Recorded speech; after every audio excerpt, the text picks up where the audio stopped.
Paciente apresenta restauração de resina fotopolimerizável com infiltração na face distal do 33. Então, canino inferior. A resolução do problema requer anestesia da região. Para evitar que o procedimento anestésico se estenda à língua do paciente, o que nós devemos fazer? O que ele quis dizer nas entrelinhas do enunciado dessa questão? Olha, não é para anestesiar o nervo lingual, para não trazer aquele inconveniente para o paciente, para que ele não fique com os 2/3 anteriores da língua anestesiada. E nós sabemos que na técnica tradicional, quando nós fazemos o bloqueio do nervo alveolar inferior, automaticamente nós acabamos pegando o nervo lingual de bandeja. Acaba vindo junto devido à proximidade dos dois. E ele está dizendo, olha, eu vou fazer um trabalho restaurador no 33, só que eu não quero trazer esse inconveniente de pegar o nervo lingual, porque não quero anestesiar a língua do paciente e para que ele não tenha essa sensação. Então, qual é a saída para que eu possa trabalhar ao nível pulpar, trabalhar o nervo, o elemento 33? Bloqueio através da anestesia pitérigo-mandibular? Não, não, professor. Se eu fizer anestesia pitérigo-mandibular, eu vou pegar o alveolar inferior e vou pegar o nervo lingual de bandeja. Não vai dar certo. Será que uma infiltração da zona perióstica do canino na região do 33 é o suficiente para que eu consiga trabalhar a polpa desse elemento dentário, quer seja nesse tratamento restaurador? Será que eu tenho que fazer um bloqueio dos nervos mentoniano e incisivo, anestesia intraligamentar na face distal do dente, nunca se esquecendo que a anestesia intraligamentar é uma anestesia secundária, não é primária, né? Caso as primárias não sejam suficientes, em alguns casos nós podemos partir para algumas técnicas secundárias, que é o caso da intraligamentar, que é o caso da intrapulpar, da intraseptal também, que são todas técnicas secundárias. Ou será que eu vou fazer uma infiltração na zona submucosa do elemento em questão? Qual que é a resposta correta? Isso aqui tem que relembrar um pouquinho de anatomia e de quais são as ramificações a partir do nervo alveolar inferior, né? Para quem conseguiu enxergar rapidamente bloqueio do nervo mentoniano e incisivo, eu consigo trabalhar o elemento 33 com uma facilidade muito grande. Eu complementei aqui na minha aula, que vocês não têm aí no material impresso, essa figura só para ilustrar mais rapidamente tudo isso. Começando a nossa conversa da seguinte forma, nós sabemos que nós temos 12 pares de nervos cranianos. Desses 12 pares de nervos cranianos, nós temos o que alguns concursos já cobraram, né? O nervo do dentista. O nervo do dentista é o trigêmeo, que é o 5º par de nervo craniano, na qual ele é chamado de trigêmeo porque ele emite 3 ramificações. O primeiro ramo do trigêmeo é o oftálmico, o segundo ramo é o mandibular e o terceiro ramo o segundo ramo é o maxilar e o terceiro ramo é o mandibular. Então vamos estudar somente a terceira ramificação do trigêmeo, que é o nervo mandibular. Nós sabemos que o nervo mandibular, para começo de conversa, é um nervo misto. Mas aqui só está representado a porção sensitiva. Mas ele é um nervo misto. Ele tem uma raiz sensitiva e uma raiz motora. A raiz motora, ela é responsável pela inervação dos músculos da mastigação, por exemplo. E a raiz sensitiva, nós temos alguns aí. Sendo que, vamos pegar aqui o nervo alveolar inferior. Nós sabemos que o nervo alveolar inferior, depois eu falo do miloioideu que caiu numa prova aí recente. O nervo alveolar inferior, ele se adentra ao canal mandibular e ele vai emitindo ramificação para todos os elementos dentários da mandíbula do lado correspondente. Lá na altura dos pré-molares inferiores, ele emite uma ramificação que é o chamado nervo mentoniano. Tá? Nunca se esqueça que o nervo mentoniano, você pode observar aqui, ele não inerva dentes, é somente tecido mole, o mentoniano. tá? A mucosa vestibular de pré-molares para frente, inclusive o lábio inferior do lado correspondente. A partir do forame mentoniano, o nervo alveolar inferior, ele passa a ser chamado de nervo incisivo, que é a sua porção final. Então, se a gente parar para pensar, numa técnica convencional do alveolar inferior, a gente pega por proximidade, além do alveolar inferior, a gente acaba pegando o nervo lingual. E o nervo lingual vai lá para o lado lingual, né? Inervando a porção lingual da tábua, do tecido mole, inclusive os 2/3 anteriores da língua. Então, para evitar, já que eu vou trabalhar somente tratamento restaurador, porque veja bem, se você fosse extrair o 33, não dá para extrair o 33 com mentoniano e incisivo, hein? Porque como que você vai trabalhar o lado lingual? Então era mais fácil você já pegar o alveolar inferior junto com o lingual para extrair o 33. Mas eu vou trabalhar somente a parte de dentística restauradora, quero anestesiar a polpa desse elemento dentário. Então, para anestesiar e evitar pegar o alveolar, o nervo lingual, eu faço a técnica do mentoniano, onde eu anestesio o mentoniano e como o anestésico ele se adentra ao forame mentoniano, automaticamente eu já pego o incisivo. E o nervo incisivo ele é responsável pela inervação dos caninos e dos incisivos inferiores. Então, por isso que a resposta daquela questão acabou sendo dentística restauradora no 33, bloqueios do nervo mentoniano e incisivo já é o suficiente para que eu possa trabalhar esse elemento dentário, no caso que foi ditado aí no enunciado da questão. E só para complementar, aproveitando essa figura, nós temos outras ramificações do mandibular.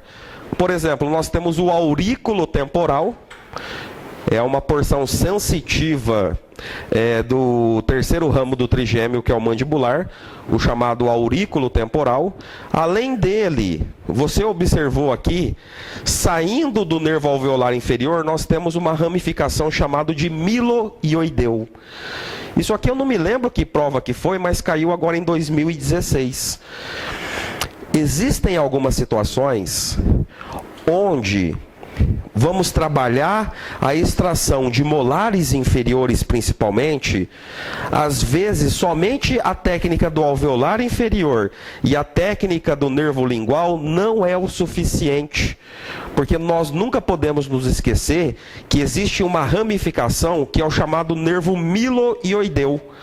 E eventualmente esse nervo miloioideu, ele acaba inervando partes, né, da mucosa e do tecido ósseo da região de molares inferiores na sua porção lingual.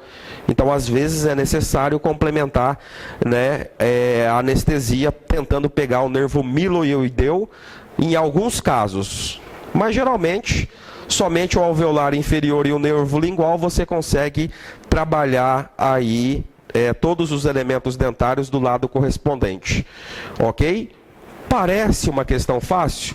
É uma questão relativamente fácil para quem tem conhecimento, para quem lembra do assunto. Por exemplo, vou extrair o 44, esse é o 34 que seja, aqui é o 33, mas quero extrair o 34, quais são os nervos que eu tenho que anestesiar? Vou extrair o 34, primeiro premolar inferior, quais são os nervos que eu tenho que anestesiar? Alveolar inferior, lingual,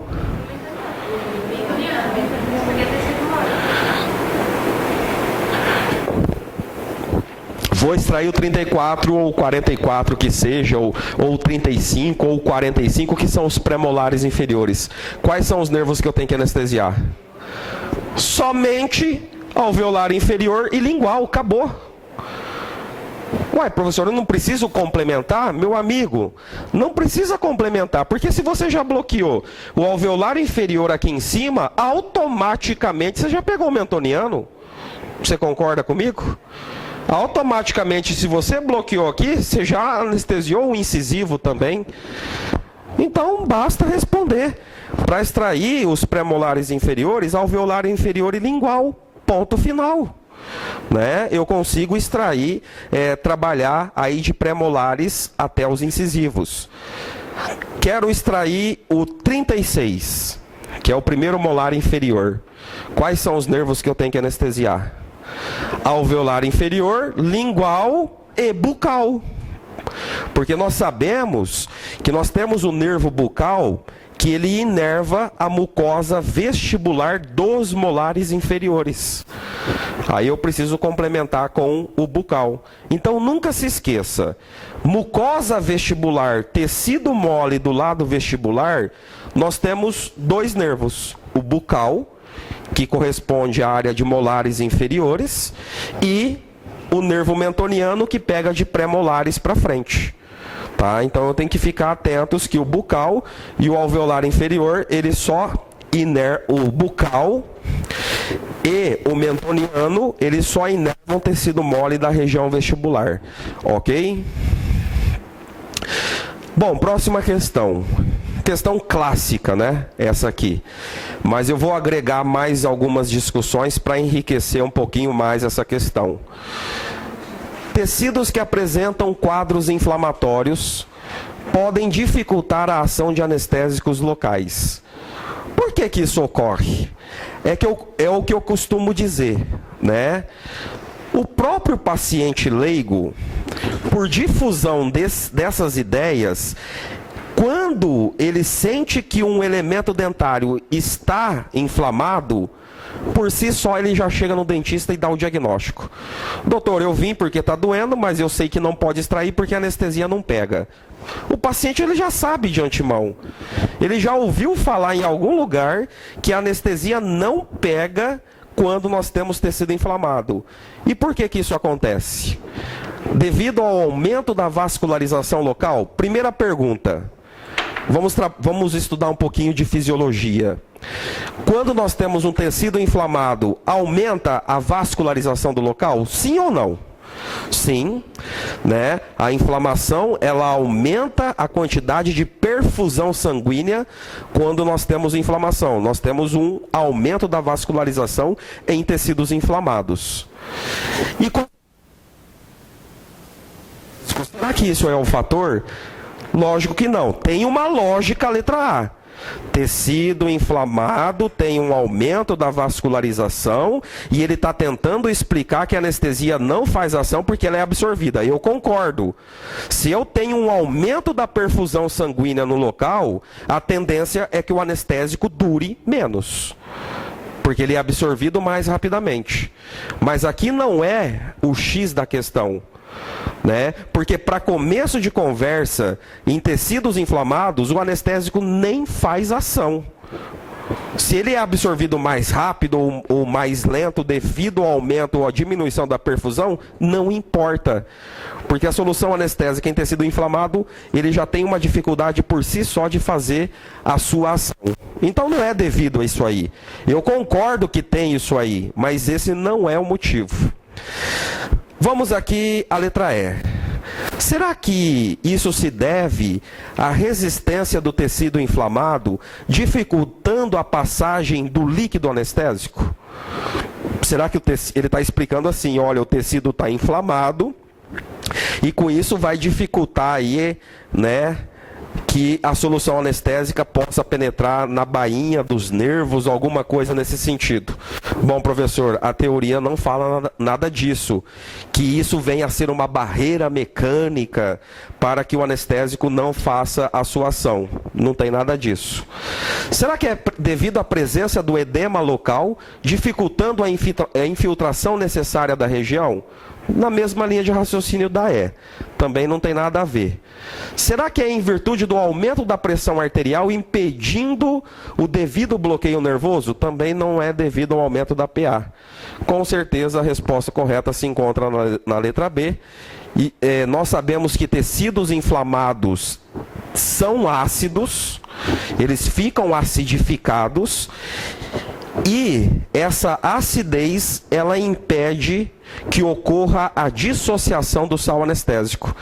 Impedindo que haja a dissociação do sal anestésico, automaticamente nós não teremos a ação da solução anestésica em regiões inflamadas. Dependendo da localização do elemento que você quer trabalhar, você pode fazer um bloqueio à distância. Não precisa fazer uma técnica terminal infiltrativa. Faz um bloqueio à distância que você consegue trabalhar naquele elemento dentário. Então, isso ocorre devido à acidez tecidual. Como uma resultante do processo inflamatório, o tecido fica mais ácido e o aumento dessa acidez dificulta a dissociação do sal anestésico. O sal anestésico não conseguindo dissociar, automaticamente ele não tem a sua ação anestésica. E tudo isso está relacionado, aí eu vou agregar mais um conhecimento, fazer uma revisão rápida. Tudo isso está agregado a uma propriedade inerente a todos os sais anestésicos, que é o famoso pKa. pKa é a constante de dissociação dos sais anestésicos. Todos os sais anestésicos apresentam um determinado pKa. pKa é a constante de dissociação do sal anestésico. Por exemplo, se você pega a mepivacaína, o pKa dela é por volta de 7,6. Se você pega a bupivacaína, o pKa dela é por volta de 8,1. Ou seja, cada solução anestésica tem o seu determinado pKa. pKa é a constante de dissociação do sal anestésico. Ah, professor, não entendi muito essa constante de dissociação. Eu decorei que pKa é a constante de dissociação do sal anestésico. Mas qual é a implicação clínica disso? O que significa, em outras palavras, essa constante de dissociação? Significa o seguinte, olha outra definição. O pKa é o pH onde nós temos 50% das moléculas ionizadas. E é a partir daí que a solução anestésica começa a fazer o efeito anestésico. Então, pKa é o pH onde nós temos 50% das moléculas, das moléculas de anestésicos dissociadas. E é a partir desse momento que começa a ter o efeito anestésico. Ou seja, acompanhe o raciocínio. Você injeta uma solução anestésica, aqui está uma agulha. Você injeta uma solução anestésica num tecido. Nós sabemos por natureza que todas as soluções anestésicas são ácidas, né? Só para você ter uma ideia, uma solução anestésica, ela tem um pH de 4,5 a 6. Isso sem vaso, viu? Porque se você pega uma solução anestésica com vaso, ele cai para 3, em média. Então vamos pegar uma solução anestésica com vasoconstritor, pH 3. Injetei no paciente num pH 3 dessa solução anestésica. Esse anestésico, nesse pH, ele não vai fazer efeito no nosso organismo.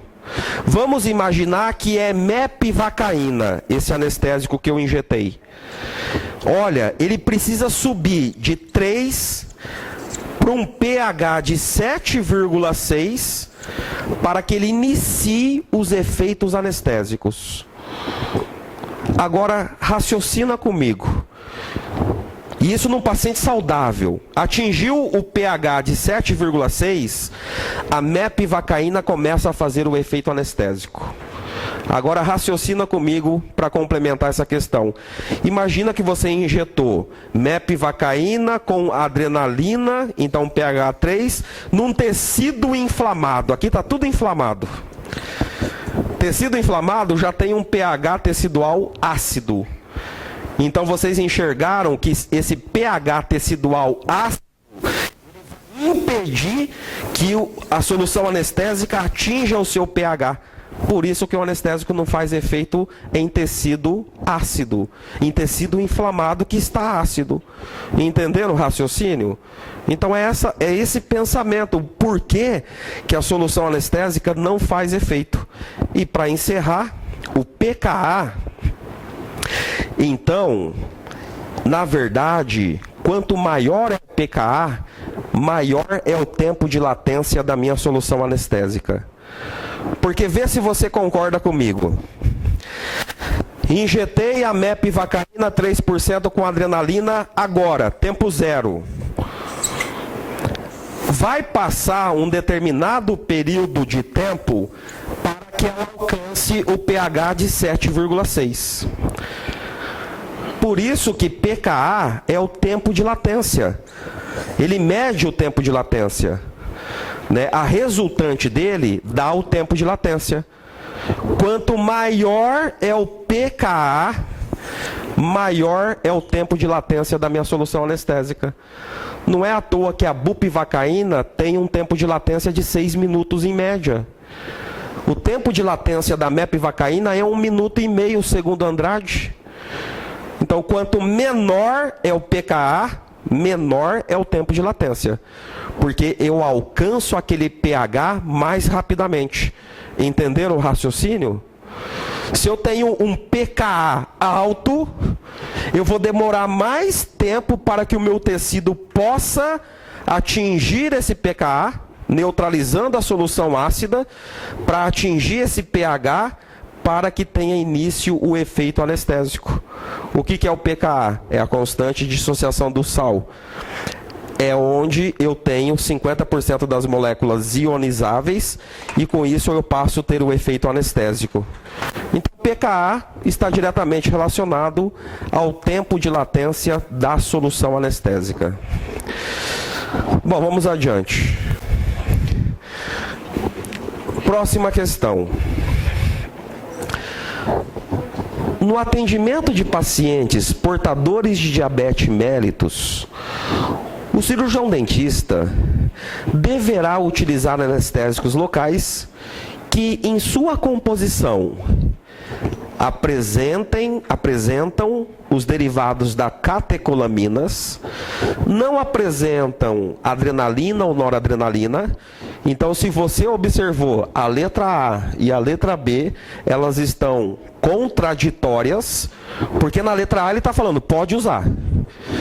Derivados das catecolaminas é adrenalina, noradrenalina e levonorepinefrina, que são derivados das aminas simpatomiméticas.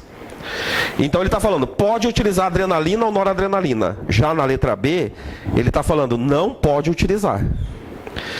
Aí ele está colocando na letra C, apresentam derivados atropínicos, apresentam glicose na sua composição. Você já viu anestésico com glicose? Né? Não apresentam lidocaína ou tetracaína. O que você responderia assim, olhando a questão rapidamente? Qual é o conceito que você traz em relação ao conhecimento disso? Talvez, na minha perspectiva, essa questão poderia dar um pouquinho de briga, né? Mas, logicamente, é aquilo que eu sempre penso e sempre oriento os alunos em relação ao concurso. Sempre responder a alternativa mais conservadora possível. Aquela que está mais dentro dos padrões de normalidade, aquela que não é muito radical. Por que eu estou dizendo isso? Se a gente utilizar o bom senso, se a gente utilizar esse conservadorismo, com a maior certeza do mundo, todos acertariam essa questão, assinalando a letra B de bola. Todos. Só que às vezes alguns já devem ter lido por aí algumas coisas relacionadas ao uso da adrenalina. E existe uma outra linha de raciocínio que ela diz o seguinte: para pacientes hipertensos, para pacientes diabéticos, para pacientes cardiopatas, é melhor utilizar solução anestésica com adrenalina. Mas desde que esse paciente esteja compensado em tudo isso. Você não vai pegar um cardiopata sem acompanhamento e atender ele. Você não vai pegar um diabético descompensado e atender ele no consultório. Você não vai pegar um hipertenso não tratado no consultório e fazer tratamento odontológico, principalmente cirúrgico, que há a necessidade de anestesia, vai gerar estresse e tudo mais. Estou falando todos compensados.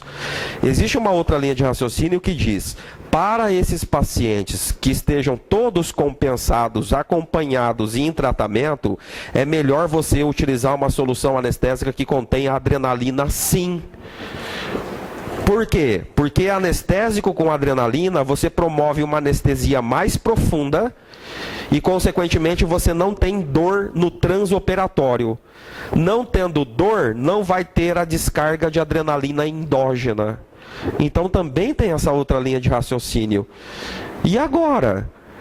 Para quem vai prestar a Fundação Carlos Chagas, vai nessa linha de raciocínio, né? Porque essa aqui não é uma prova antiga, é uma prova que foi aplicada agora em 2015, na qual ele traz esse conceito. Não apresentam adrenalina ou noradrenalina de forma convencional. E isso é facilmente explicado. Porque nós sabemos que essas catecolaminas, quando presentes no nosso organismo, aumentam a taxa glicêmica, né? A adrenalina e noradrenalina, elas fazem com que a sua taxa glicêmica ela suba de uma forma sem precisar fazer muita coisa. Porque ela quebra o glicogênio em várias moléculas de glicose e aumenta a nossa taxa glicêmica. Então, paciente diabético, não vamos utilizar. Então, para a Fundação Carlos Chagas, se um dia você for prestar, vai abrir agora o TRF da segunda região, que é Rio de Janeiro e Espírito Santo. Só que não é FCC, vai ser Consulplan, que vai fazer o Tribunal Regional Federal da segunda região. Diz que o edital aí está para os próximos dias. Então, para a Fundação Carlos Chagas, vamos trabalhar nessa linha de raciocínio. Não apresentam adrenalina ou noradrenalina. Porque ele deu a possibilidade, apresentam derivados das catecolaminas na letra A. Ok? Então, isso que é direcionamento, é isso que você tem que observar, dependendo da banca que você vai prestar. Bom, passamos por questões de cirurgia, passamos por questões de ergonomia, passamos por questões de estomatologia, agora passamos por questões de anestesiologia. Agora vamos entrar em questões de farmacologia.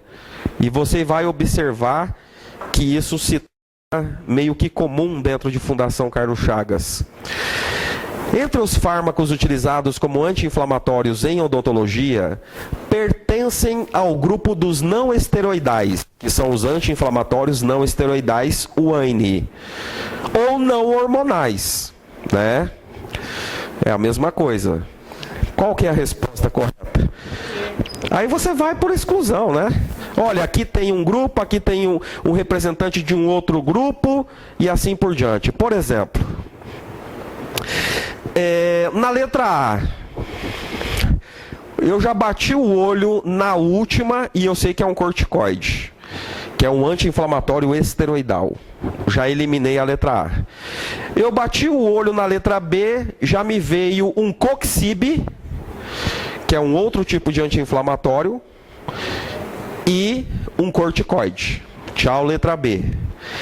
Eu bati o olho na letra C, eu já vi aqui um corticoide, prednisona. Tchau, letra C. Eu bati o olho na letra D de dado, eu vi um coxib e um corticoide. Também não pode ser. Então, a única alternativa correta aqui é o piroxicam, o diclofenaco e a nimesulide, como pertencente ao grupo dos anti-inflamatórios não esteroidais. Então, só complementando mais algumas informações, quando nós falamos em anti-inflamatórios, basicamente nós temos 3 categorias de anti-inflamatórios.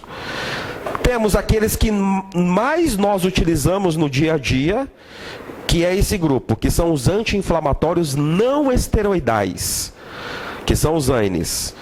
Aí no próximo slide está a lista, né? Deixa eu passar aqui.